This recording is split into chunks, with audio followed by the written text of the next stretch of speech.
बानी पीटीआई से मुलाकात में क्या बात हुई? नहीं देखें, खान साहब को मैंने कम अज़ कम तमाम तफासिल से आगाह किया। उन्हें कैद तन्हाई में रखा गया। उन्होंने सबसे पहले तो अपनी सूरत हाल बताई। पहले 5 दिन उन्हें इवन बिजली की फैसिलिटी भी नहीं थी और 6x8 का हार्डली सेल होगा जहाँ पर उन्हें रखा गया है। कोई उन्हें मिल नहीं सकता। उनके पास जो वॉक की फैसिलिटी थी वो भी वापस ले ली गई है। उनका ट्रेडमिल भी उनके पास अवेलेबल नहीं है, अखबार भी उनके पास अवेलेबल नहीं है, टीवी उनके पास अवेलेबल नहीं है।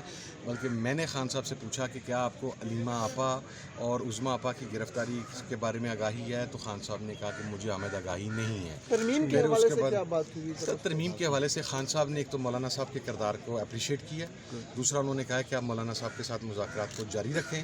हमने जो चीज़ें मुसवदे के हवाले से थी वो खान साहब के साथ डिस्कस की। अब वो मौलाना साहब आते हैं तो हम उनके साथ डिस्कस करेंगे। प्लस किसी बात पे पहले भी खान साहब किसी बात पे तहफ़्फ़ुज़ात हैं? ये चीज़ें जो है वो नहीं होनी चाहिए। सर कुछ चीज़ें अमानत है, मैं वहाँ पर अंदर दिए बगैर तो नहीं आपको बता सकता।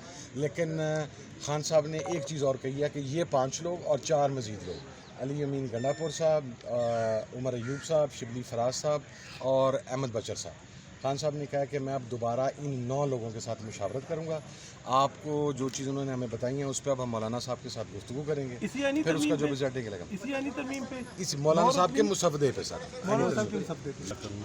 मगर गवर्नमेंट तो शायद आज टेबल करने जा रही है, जल्दबाजी अगर वो करेंगे तो हमारी तो इस पर फिर किसी किस्म की तो पीटीआई का क्या रद्द-ए-अमल होगा अगर आज गवर्नमेंट टेबल करके मंजूर करवा लेती है? तो देखिए जी, हमारी तो मुशावरत उसमें बिल्कुल नहीं होगी। हम तो वक्त लेने आपका रिएक्शन क्या होगा सर? आपका रिएक्शन ये होगा कि फिर आप आइन, ये तो आइन की तरमीम फिर जायज़ नहीं होगी। अगर आप 90% कौम जो है उसकी आवाज़ उसमें शामिल नहीं है, उसकी आमादगी शामिल नहीं है, तो फिर ये किस किस्म की क्या खान साहब ने कोई ऐसा इशारा दिया है कि फिर मुल्क जाम करने की कॉल आ सकती है?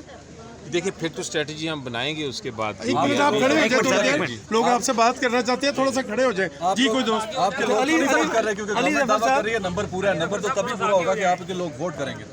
देखें, अगर वो वोट छीन के वो वोट को ज़बरदस्ती किसी से वोटिंग करा के आइनी तरमीम करना चाहते हैं तो कैसी आइनी तरमीम होगी, कितनी देर वो आइनी तरमीम रहेगी?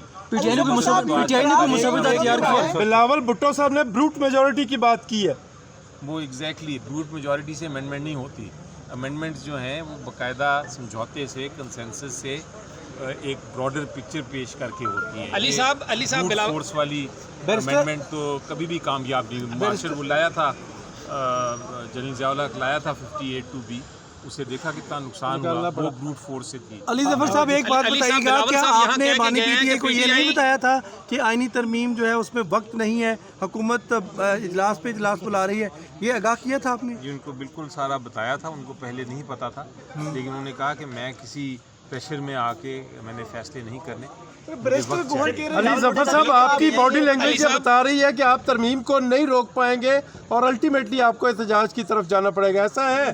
बॉडी लैंग्वेज बिलावल भुट्टो जरदारी साहब कह के गए हैं कि जेयूआई के मुसवदे के ऊपर हम भी मुतफिक हैं, तो पीटीआई जो है वो भी जेयूआई के मुसवदे पे मुतफिक हो जाए तो रास्ता निकल सकता है। अब गेंद पीटीआई के कोर्ट में, ये बिलावल साहब पेशकश करके गए हैं।